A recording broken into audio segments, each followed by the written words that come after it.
안녕하세요. 저는 오은숙 권사입니다.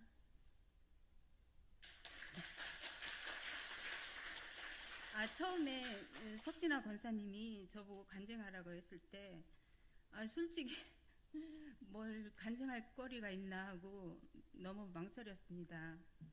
그런데 이제 때가 됐나 보다 또 그런 생각에서 그냥 흔쾌히 허락했습니다. 제가 이제 20여 년이 됐는데요. 여기 나사렛 교회에 그동안에 이제 신앙생활 하면서 겪었던 그런 모든 거를 오늘 좀 그냥 가볍게 들어주세요. 처음 간증을 부탁받았을 때 솔직히 많이 망설였습니다. 교회를 다닌 지는 벌써 20여 년이 넘었지만 돌아보면 제 삶에는 기쁘고 감사한 일보다 눈물과 고통의 시간이 더 많았던 것 같습니다. 그래서 처음엔 이렇게 생각했습니다. 내가 무슨 간증을 할 수 있을까? 그런데 기도하는 중에 하나님께서 제 마음에 말씀하셨습니다. 내가 잘나서가 아니라 내가 받은 은혜를 이야기하면 되지 않니? 그 음성이 제 마음을 울렸습니다. 하나님은 나의 연약함 속에서도 여전히 일하고 계셨구나. 그 깨달음에 제 마음 깊이 다가왔습니다. 그때부터 제 삶을 천천히 돌아다 보니 힘들고 절망스러운 어떤 순간이 많았습니다. 하나님의 손길이 분명히 함께 하셨을 거라 믿습니다. 제가 나사렛 교회에 처음 나오게 된 것도 정말 하나님의 놀라운 인도하심이었습니다. 2004년 4월 여기 새성전 완공했을 때 그때 처음 나왔거든요. 초청하는 날이었습니다. 그때 박홍자 권사님께서 저희 집을 찾아오셨습니다. 교회 가자 하시며 제 손을 잡고 데리고 간 것이 여기 나사렛 교회였습니다. 권사님은 제가 오래전부터 알고 지내던 분으로 저에게는 친정 어머니와 같은 분이셨습니다. 늘 저를 위해 기도해 주시고 제가 힘들 때마다 손을 꼭 잡으며 우리 기도하자고 말씀하셨던 분이십니다. 그 손에 이끌려 처음 교회에 나오게 되었고 그날이 제 신앙의 첫걸음이 되었습니다. 하지만 그 시기는 제 인생에서 가장 힘들고 어두운 시간이기도 했습니다. 2004년 2월 불임으로 세 번째 시험관 시술을 받던 중이었습니다. 그런데 그 와중에 시어머니께서 갑작스럽게 뇌출혈로 쓰러지셨습니다. 중환자실에 입원하신 어머님은 세 번의 큰 수술 끝에 식물인간 상태로 누워 계셨습니다. 그때 24시간을 간병이 필요했고 병원비와 간병비는 우리 가정에 큰 부담이 되었습니다. 정말 앞이 캄캄했습니다. 그런데 바로 그 절망 시간 속에서 하나님께서 놀라운 일을 행하셨습니다. 병원에 다니던 중 기적처럼 임신이 되었다는 소식을 들은 것입니다. 그 순간 저는 온몸으로 느꼈습니다. 하나님께서 우리 가정을 잊지 않으셨구나. 그저 감사하다는 말밖에 할 수 없었습니다. 병원에서는 노산이고 간병은 절대 안 된다고 했습니다. 가족들과 상의 끝에 시어머님을 요양병원에 모시게 되었고 남편은 새벽마다 성남의 직장이었었는데 거기 나가 일을 하며 퇴근길에 하루도 빠짐없이 요양병원에 들렀다 집에 들어왔습니다. 그 모습을 볼 때마다 짠하고 하나님 참 감사해요 하는 마음이 절로 들었습니다. 아이가 태어나고 100일이 지난 후에야 어머님을 요양병원에서 집으로 모셔올 수 있었습니다. 그때부터는 육아와 간병을 동시에 했습니다. 주일에는 아기를 안고 교회에 나와 예배드렸습니다. 그때 교회는 제게 유일한 쉼터였습니다. 정말 정신없이 하루를 버텼습니다. 2006년 12월 시어머님께서는 하늘나라로 가셨습니다. 그 전에 이종국 목사님께서 영접 기도를 해주셨는데 그 일이 제게 얼마나 큰 위로와 감사가 되었는지 모릅니다.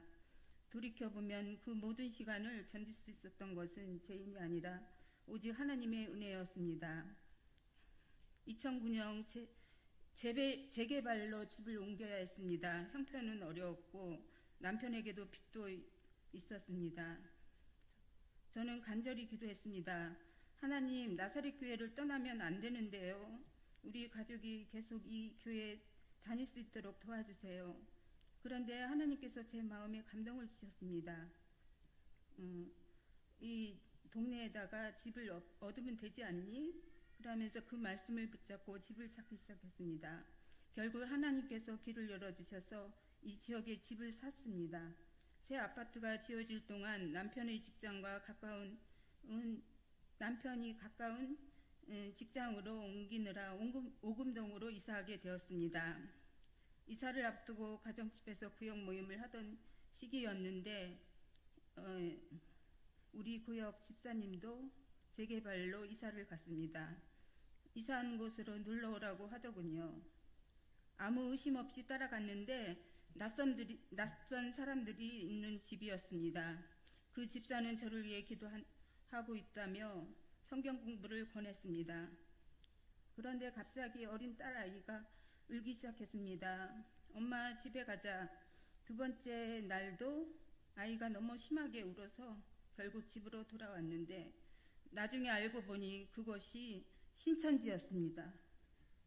그 후에도 그들은 두 번이나 집으로 찾아왔는데 그때마다 성경 공부하는 것을 방해하였습니다. 교회에서 그 집사가 이단에 빠졌다는 소문을 듣고 연락을 끊었습니다. 지금 돌이켜보면 그때 우리 딸을 통해 하나님께서 저와 제 가정을 지켜주신 것이었습니다. 그 후 저는 집에서 기독교 방송을 들으며 성서학당을 통해 매일 말씀을 배워나갔습니다.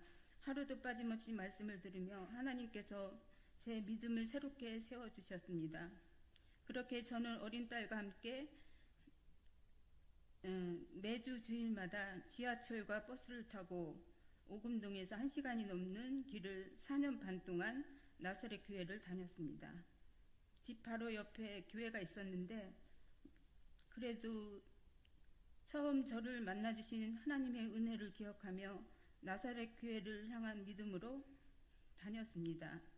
그 시절은 쉽지 않았지만 돌이켜보면 그것은 하나님께서 제 믿음을 단련시키려고 붙들어주신 시간이었습니다. 2013년 드디어 새 아파트로 이사하게 되었습니다. 이제는 평안하겠구나 싶었는데 그 무렵 제 몸에 이상이 생겼습니다.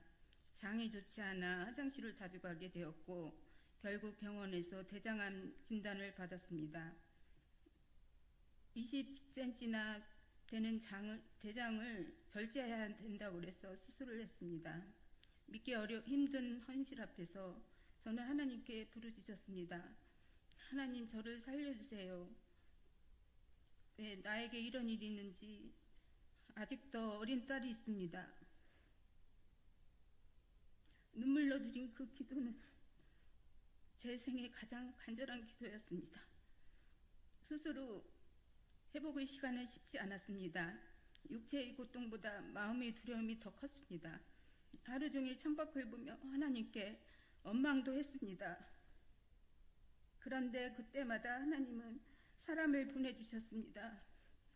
우리 나사렛 교회의 권사님, 집사님 모든 분들이 찾아와 기도해 주시고 따뜻한 말로 위로해 주셨습니다. 그분들이 손길 덕분에 저는 하루하루를 견딜 수가 있었습니다. 그 시기를 지나며 저는 깊이 깨달았습니다. 하나님은 언제나 나를 혼자 두지 않으셨구나. 그 후로 하나님의 은혜로 건강을 회복했고 이제는 그 어떤 순간보다 감사하며 살아가고 있습니다. 딸은 뱃속에서부터 교회 안에서 자라며 이제 대학생이 되어 엄마 사랑해요 하고 말하는 효녀가 되었습니다. 남편도 하나님의 은혜로 세례를 받고 주님의 자녀가 되었습니다. 바쁜 중에도 색소폰 연주로 봉사하며 주님께 감사하는 삶을 살고 있습니다. 그 모습을 볼 때마다 하나님께서 우리 가정을 지켜주셨구나.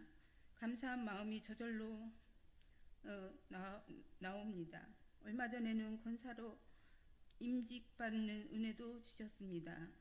아직 믿음이 연약하지만 그럼에도 불구하고 저를 사랑해 주시고 지켜주신 하나님께 진심으로 감사드립니다.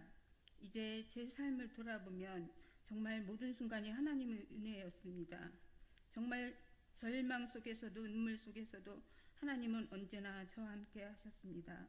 저는 이제 확신합니다. 하나님은 나의 삶의 모든 일을 간섭하시며 선한 길로 이끌고 계셨다는 것을 앞으로도 박풍자 어머니처럼 힘들고 지쳐있는 이에게 다가가 우리 함께 기도하자 하며 손잡고 함께 걸어가고 싶습니다. 하나님이 주신 은혜를 잊지 않고 그 사랑을 전하며 살길 소망합니다. 모든 영광을 하나님께 올려드립니다. 감사합니다. 권사님